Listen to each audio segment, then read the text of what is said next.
Hi guys everyone, আজ আমি বানাবো মাটন হায়দ্রাবাদি বিরিয়ানি। কিভাবে বানাবো সম্পূর্ণ আমি ভিডিওর মধ্যে তুলে ধরবো এক একটা পয়েন্টে। তেল অ্যাড করবো, সাদা তেল বলে, और সাথে আদা রসুন পেস্ট, পেঁয়াজ ভাজা 200 গ্রাম, গোটা গরম মশলা মিক্স और পুদিনা 50 গ্রাম কুচানো, টক দই 150 গ্রাম, সাথে কাঁচা লঙ্কা 1/2 করবেন 100 গ্রাম, স্বাদ মতো নুন, জিরা পাউডার, গরম মশলা পাউডার, ধনিয়া পাউডার আর গুঁড়ো লঙ্কা পাউডার এর সাথে মিক্স করতে হয়। ভালো করে মিক্সিং করবেন।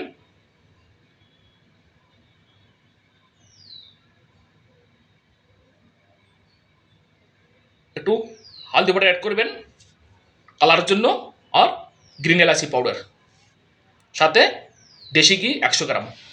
আমি 5 কেজি রেসিপি বানাচ্ছি, সাথে লেবুর রস। এখন আমি লাগানে বসেইছি, তেল অ্যাড করব আর কাঁচা লঙ্কা আদা রসুন পেস্ট। এবার মটনটা আমি এর সাথে অ্যাড করব, বুনতে থাকবো। বোনার পরে হালকা একটু কভার করব। প্রায় 50% হয়ে গেছে মটন। পাশে আমি জল বসাচ্ছি,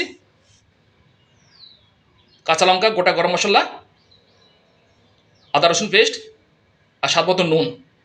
আর মটনের সাথে 50 গ্রাম কাজু পেস্ট অ্যাড করবেন। ধনিয়া পাতা অ্যাড করো, হয়ে গেছে। মটন পুরো ফাইনালি রেডি। এখন আমি রাইসটা সিদ্ধ করব। রাইসটা মিনিমাম 20 মিনিট আগে ভিজিয়ে রাখতে হবে।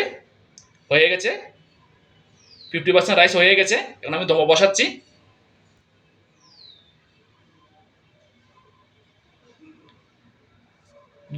দুধ আর সাথে স্যাফরন অ্যাড করবেন রাইসের উপরে, আর দেশি ঘি। এখন আমি দমে বসাচ্ছি। একটু পেঁয়াজ ভাজা দিয়ে মিনিমাম 20-15 মিনিট হয়ে গেছে।